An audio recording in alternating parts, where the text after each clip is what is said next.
Hi guys, it's Amber. Welcome back to my YouTube channel. So today's video is a bit strange because in Australia it's finally 2021. It's the 1st of January, which means I will be doing this new random video that I just thought of because I thought, what better way to recap than 2020? Because 2020 was literally a roller coaster. I don't know how to explain it. So I thought I would write a letter to 2020 because I saw on one of my favorite Instagram influencers, Franny Orator, do this, and I love her. So I just thought I would write my own letter to 2020 and share it in this video. So here it is. So, dear 2020, you started as a good year in January and February, even though I started year 12 in February. You were still a good year, and I felt as if nothing could go wrong. But hell, I was wrong. Everything came tumbling down and fell over the top of me like a tsunami wave over a city. COVID-19, a new deadly virus, started, and I wasn't even a full month into year 12 yet. Yet out of nowhere, I started getting anxious, and throughout 2020, I cried maybe 13 or 14 times. They were throughout year 12, and it was all due to panic attacks and anxiety I would have throughout the year. These panic attacks only seemed to get worse and worse, and I couldn't figure out as to why. Was it because my older brother was interstate and I could only talk to him on Sundays, and that he had no clue what this new virus was? Whilst these panic attacks were happening, I was trying to figure out how to stay afloat in my senior year, as well as staying healthy and still a teenager all at the same time. It was difficult during the fact of the pandemic happening, but I got there in the end. Then, in around June or July, maybe even earlier or later, I was in a relationship with a boy who I had dated a couple years beforehand, who promised had changed from last time I dated him.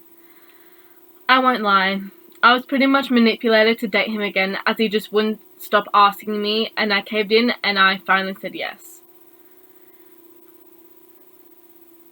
At first, he was amazing, and I truly thought he had improved and changed, when really I went in too deep over my head, and I was fooled once again. Because no, he had not changed, and he was still the same boy he was from when I first dated him. We dated for 3 months, which was my longest relationship with a boy ever. To know that maybe most of my 3-month relationship with him was one-sided and just me hurt. It made me ask myself the question of, what am I doing so incorrectly? Am I just that bad of a girlfriend that he just gave up on their relationship and just falling over the top of me? So, after me and my best friends thought long and hard, we decided it was time for me to let him go and break up with him, which I should have done earlier, to be honest. And I did it over text.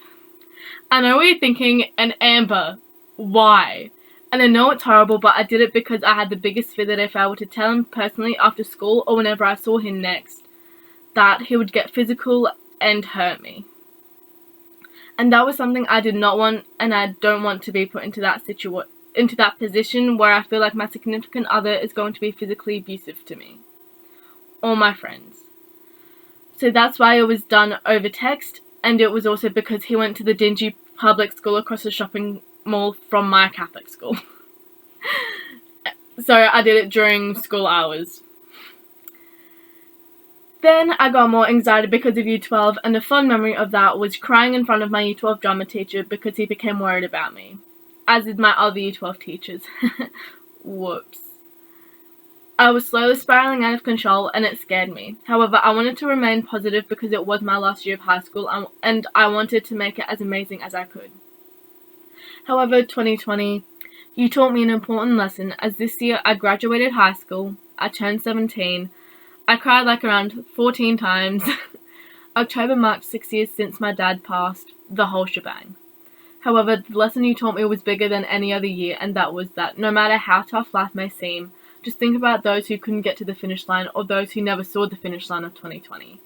Those like Kobe and Gianna, COVID-19 people that died of COVID, Ruth Bader Ginsburg, Cora Barry, George Floyd, Breonna Taylor, and so many more due to violence, COVID-19, protests due to Black Lives Matter and violence, Australian bushfires that happened at the start of the year, etc.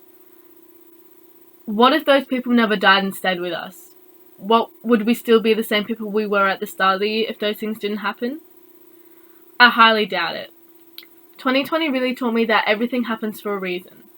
COVID-19, although really awful and destructive, it is a sign that it was meant to happen to help us realize something. That we aren't immortal and that we shouldn't be so focused on the materialistic things that we got taken away due to COVID. We took our family, friends, school, ourselves, parties for granted, and for what? As well as concerts, get-togethers, all of that we lost to COVID. And why? We are so much stronger, and that's why we are still alive in 2021. 2021 is the year of youth, revolution, and change, and it starts with you. Happy New Year, and God bless. So that was the letter I wrote to 2020. As you can see, it made me realize a lot of things. One thing I forgot to put into my letter was that I'm 2 years, nearly 3 years in April, recovering from my eating disorder, anorexia, which I developed in 2018, and it stayed with me into the early month of 2019, which then, when I started recovering in April of 2019, and it is now January 1st, 2021. And I've never been happier. Yes, sure, 2020 was the year of uncertainty. That was a year where I was like, how am I going to get through this year? I don't even think I'll be able to graduate. That was my biggest thing in year 10, that I wasn't going to graduate because I wasn't going to stay alive to graduate. However, I'm grateful that I had the start of 2019 because that made me realize a lot of things, and so did 2020. And 2020, I think, just made me reevaluate that. Especially with the anxiety I had throughout this year. That really made me reevaluate everything, and that I'm here for a reason, and so are you. So that was the video, my first video 2020-21. I hope you liked it, and I will see you guys in my next video. Bye!